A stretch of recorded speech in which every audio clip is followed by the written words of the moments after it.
Uh, Hi, everybody. Today, I'll be speaking about our experiences in developing visual solutions for online marketplaces. I want to talk about the challenges and also the solutions that we had while developing this. Um, okay, so let's see. I hope you can see the presentation well. It's this black line. So anyways, just to talk about briefly what I'll speak here. I'll give a short introduction about the purpose of the talk. I'll also talk briefly about us, Velebit AI, as an agency. And for the main part, I will talk about those challenges and issues and experiences. That's the main part. Also briefly about our tech stack, what we use, and some other projects. We are doing other things besides those that I will talk about here. And in the end, what's our general business approach? I'll briefly mention that, how we go about dealing with all of this. Okay, so let me see. I'm not sure why let's see it like this.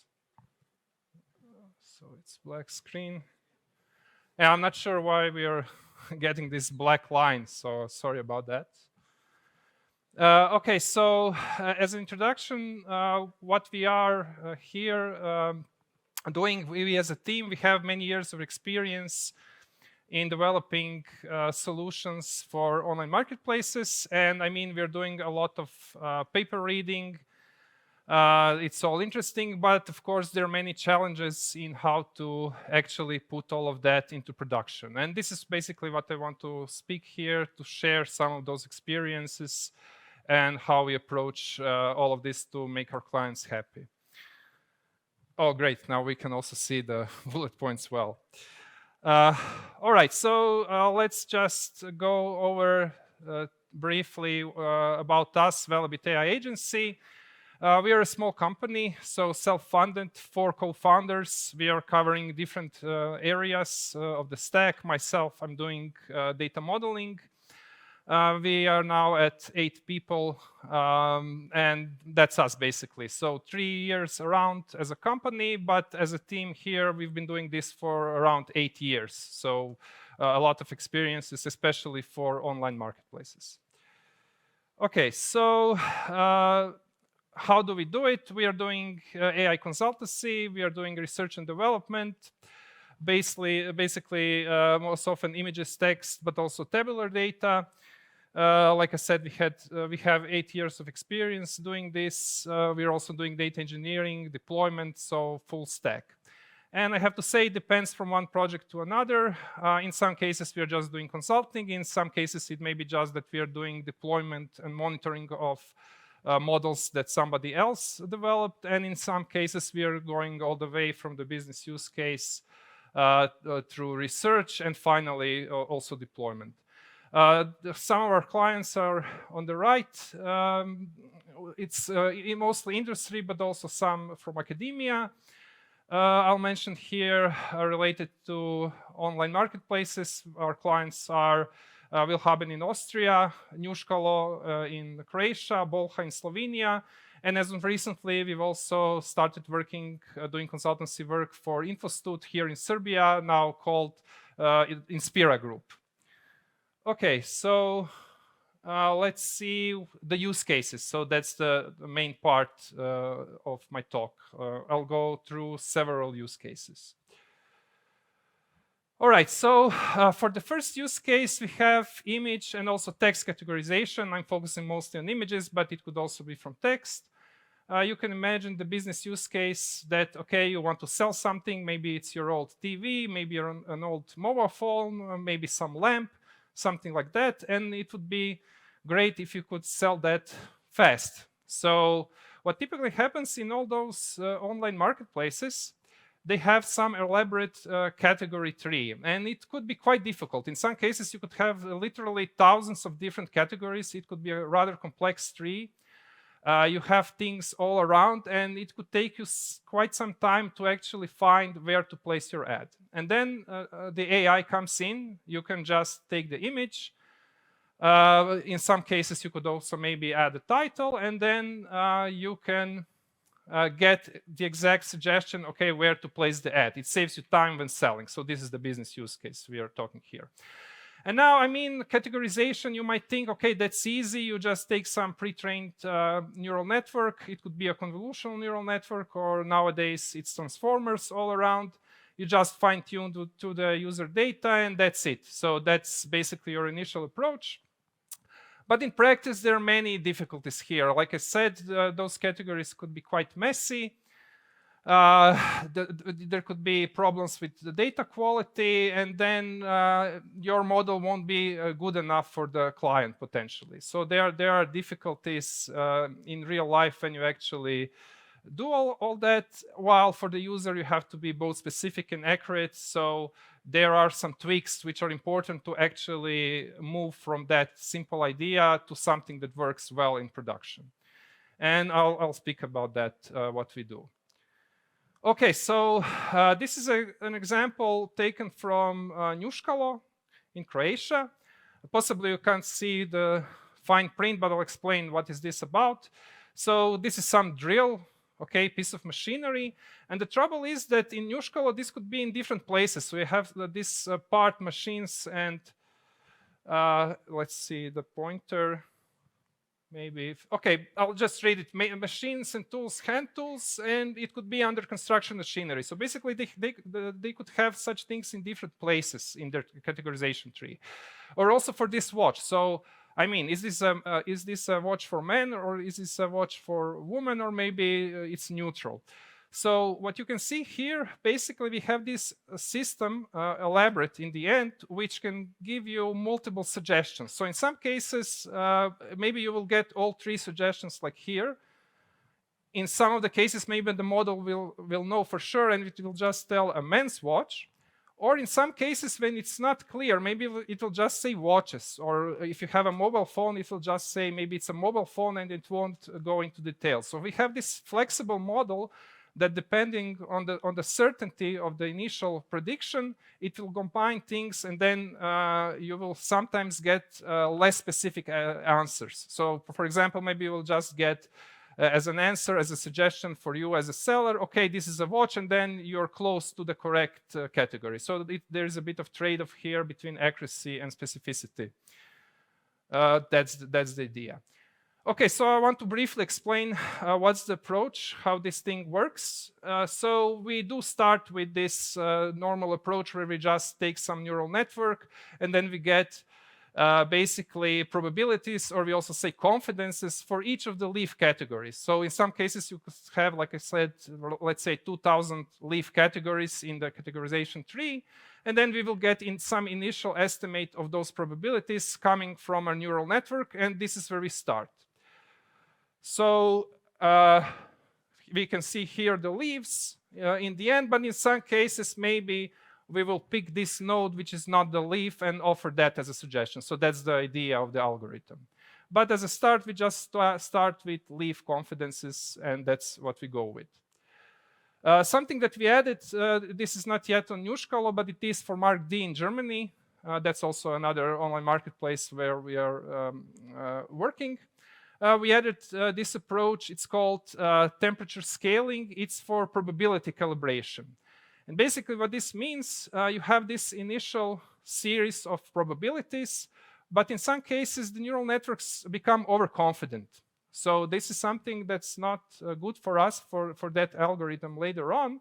What you really want to have, it's calibrated confidences, calibrated probabilities. So you can imagine, for example, that you have 10 images, and on those images, let's say that your initial model said, okay, it's 80% probability, it's a dog, right? And what you would want to have in that case, that when you actually check those images, that you actually have exactly 8 dogs. If you have such a classifier, such an initial probability prediction, then you have something that's well calibrated. And this is something that we figure out that it's good for us, and we use this approach called temperature scaling. You can ask me more about it. I will gladly explain how it works. We picked it up from a paper, and this is something that it proved the step next after that. After this, we have this special algorithm customly made. We have a couple of variations of that. It can be a bit different depending on the client, where we then take into account those calibrated probabilities. And then also we take into account the structure of the tree. And then what we do, we combine all of that, take into account both probabilities and both the tree, and then we have this algorithm for the trade-off. And in essence, what you want to do, okay, you want to be accurate. Ideally, you want to tell the correct leaf. But if you are wrong, if you're not so specific, the idea is that you still get something that's rather close to the correct answer. So basically, that's what this last part do. And this part, I have to say, this was key to actually get things done and have in production, because you in some cases really have a mess of categories, thousands of different things in different parts of their category tree. Okay, so this was the use case, basic use case about image categorization, helping people sell things faster. For the next case, it's related to this one. You could take it a step further. So here I was talking about basically image classification with some add-ons. Here you could have a video stream. So basically what we have here, and you can see it here, the talk will be available later on, so you can also check the video. We have this app as a demo, where you can just move around. You see something like, for example, a chair or a cup, and then our model will recognize what it is, and it will also offer translations. You can see here in Spanish and also in English. Okay, it's a laptop, so you can pick the language and you will get suggestions. So here you have a video stream, and then you get something like this in real time. So that's one app that we have developed. We call it Babbly. It's for language learning, like you babble things and you learn. Okay, so this is one approach. And basically, I mean, this is also something that could be used, and it is in production for Nuškalo in Croatia. You can also sell things faster like this. You move around, you see something, okay, you will get, this is an image, this is a pillow, for example, and also here you will get price predictions and how many, and when was the last item like this sold. So that's something that basically works in the same way like we did for Babbly. And I'll just mention some challenges here. Okay, this is more difficult than when you're doing simple image categorization, because you have a stream of images that is coming to your neural network. And okay, so what do you do? One thing that you do, okay, you aim to have fast models, so you have to develop it in a way so that it's not large. And also there are some tricks that you can do, so you don't actually have to run neural network prediction on each of the frames. You can skip some frames, you get some bounding box prediction. This is also what we do. We localize where the cup is or a laptop. So if you get multiple bounding box predictions, you actually run you run the prediction on several frames, but you can skip some of them and you can do interpolations to actually get the results. And also one trick that we find that was good for price prediction, we got more robust models if we actually use the image similarity part. I'll talk about this in the next use case. So what we do is, okay, we got some image, we understand it's a laptop, and then we actually do matching. We find similar matching that we have in our database. We check what the prices are for those items, and then we do some averaging, and then we offer price suggestions because we figured out that, okay, we have similar items. So we didn't go for direct price prediction. It turned out that we got a more robust model if we actually used similarity matching to find the items for the price part. Okay, so this was this part, real-time prediction, also helping selling. I mentioned it now. Okay, another one of our core services is image similarity, you have some query image. Let's say maybe you're selling this and you want to find something similar, or maybe you're just browsing something like that. Again, you want to see what's similar. So there are two use cases here. You could just give an image as an input, or possibly this initial query image is already there on the online marketplace, and then you could have a recommendation of visual similar items. For Willhaben, this is called the fashion cam.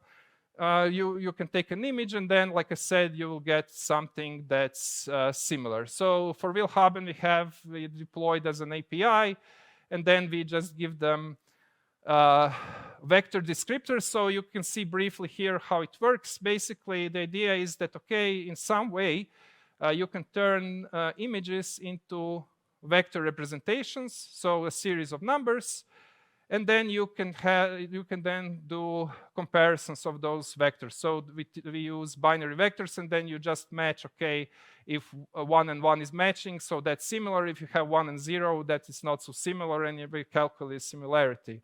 So basically, we find the most similar vectors mathematically, and then we return the corresponding images as most similar. So that's the overall idea of this. Okay, so like I said, this could be in a way that you have things with your camera.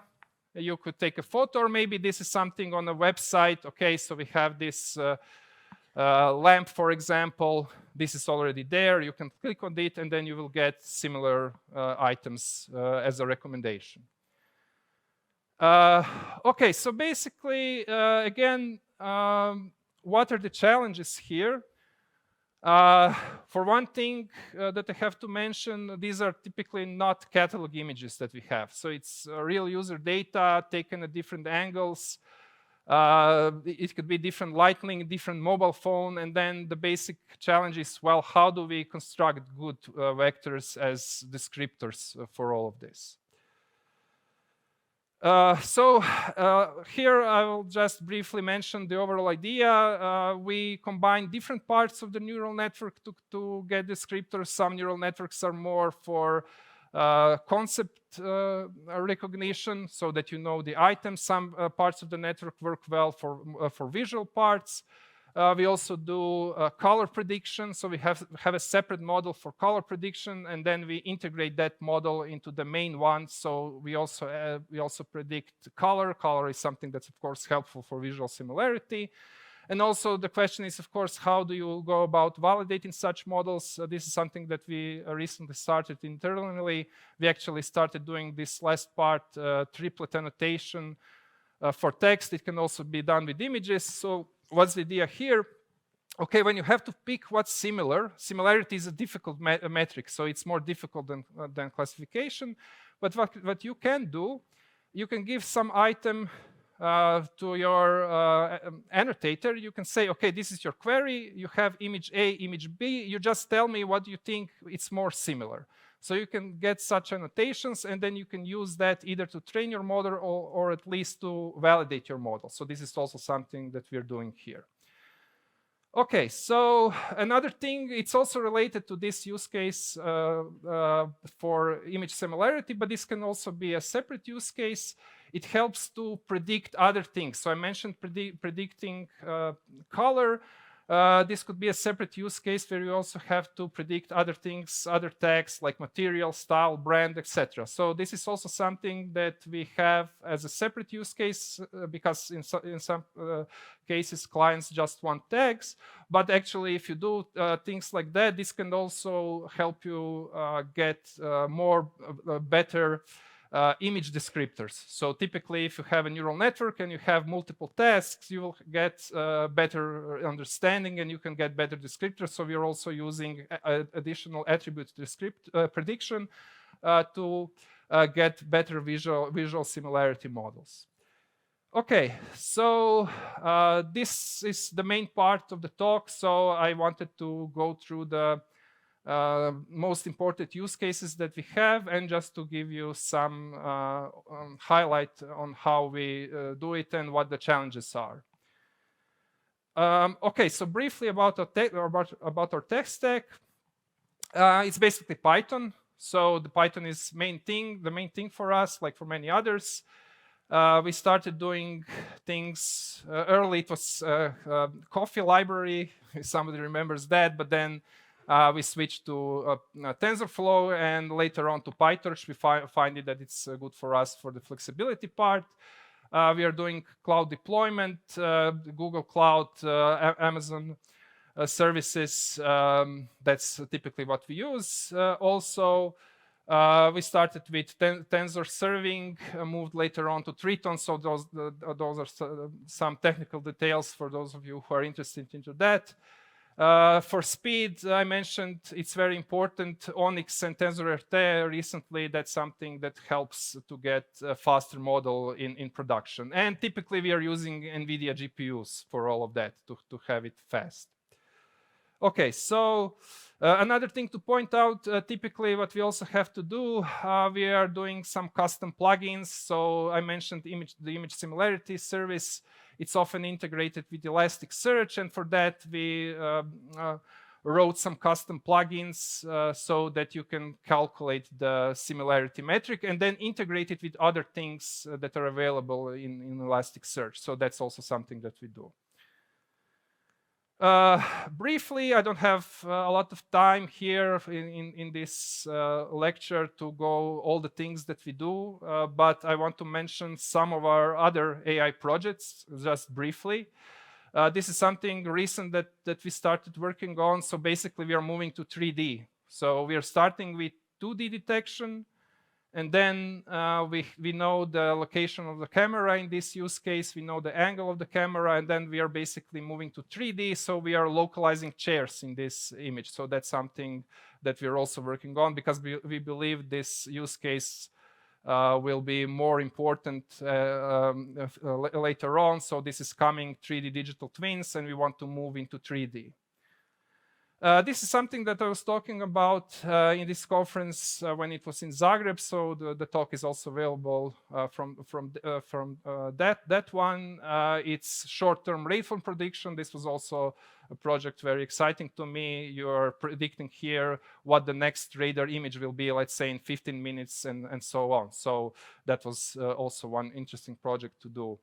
I worked a lot also on medical segmentation. I can't go into all the details here, but basically you want to figure out what's on each pixel here. So it's a pixel level problem. For example, you want to know where's the tumor or something like that. So it also has many specifics when you start working on such projects. This one is something about text. This was something in relation with COVID. I did this work for Croatian Academia in Rijeka. We also have them here in the audience. So it was about training a language model which was specific to the COVID data in Croatian. So this was also a pretty exciting project to do. And finally, I'll mention something that we are doing right now. It's also super popular nowadays, AI content generation. We have a client that wants AI-generated images, and we are playing with stable diffusion. Here, what you can do, you can give prompts. You just say the text, and then you get all those images generated. So that's the idea here. You give them prompts. You give the prompt. You can also give the starting initial image. And then the AI will generate something for you. So this is also something that potentially it's interesting for online classifieds, maybe for real estate. So that's also something that we're currently doing. All right, and in the end, I just want to say something about our approach. So, okay, so what are the typical struggles, right? So it starts in one way with the business use case. And then it's immediately, okay, what's the data? Do you have the data? Is it informative? Will all of this make sense for you? So those are all the things that we are talking with our clients. We start with the business use case, and then we analyze the data and so on. So what we found that works well, people sometimes focus on the modeling, so this is not something that's recommended to do. Initially, of course, you just have to see what's the business use case, what makes most sense. You have to communicate well with all the stakeholders. So that was also one of the common pitfalls. If not everybody that should have been was involved, then you have problems later on. So we prefer iterative approach, often frequent communication, and then we find that it works really well. Okay, so that's it, and thank you for your interest. I'm open for any questions.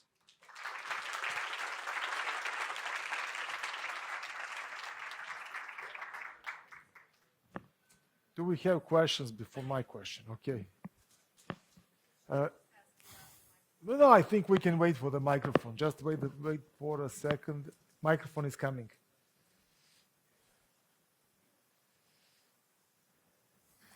Thank you for a very interesting talk.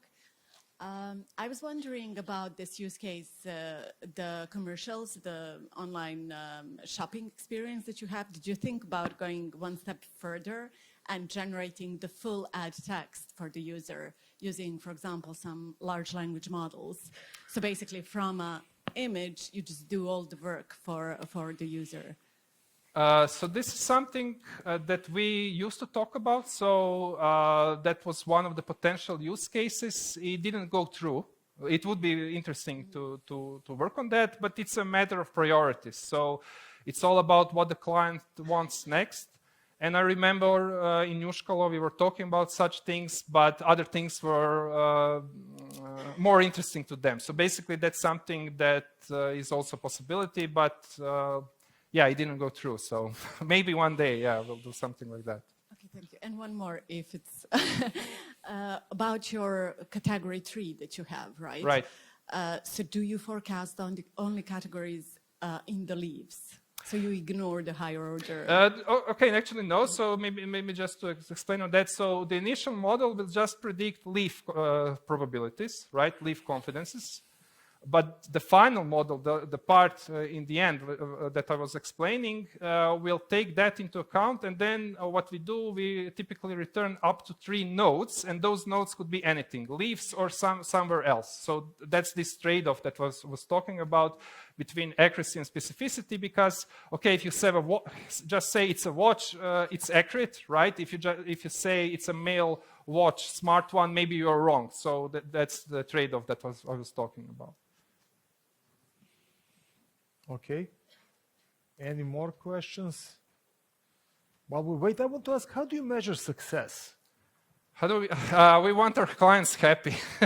so that's the measure of that's success. Tough. Yeah, of course it's tough. Do you have any other ways to say, okay, we did this model is successful anyway, whatever the client says? Well, of course, I mean, we have our own metrics, but we got the metrics from our clients. We got the save time when selling. We got the increased engagement time, time on site, looking and clicking on those recommendations. So that's the thing that matters most for us, to get good metrics from the client. And of course, internally, we have metrics of our own. We measure classification accuracy, we measure the specificity as well. We just check how many expected clicks does the user have to get to the correct answer from our suggestion. I also mentioned for similarity, we started doing manual annotation, asking users, okay, what do you think, what's more similar? So we have machine learning metrics, data science metrics, and in the end, of course, business KPI metrics that we get from our clients. So that's what matters in the end, I think, the most. You're happy with that? You're happy with your model so far? Yes, we are. Thanks. Okay. Yeah. If we have no more questions, at least I don't see any raised hands. Mladen, thank you. That was Mladen Fernezir. Yes. From Velebit AI.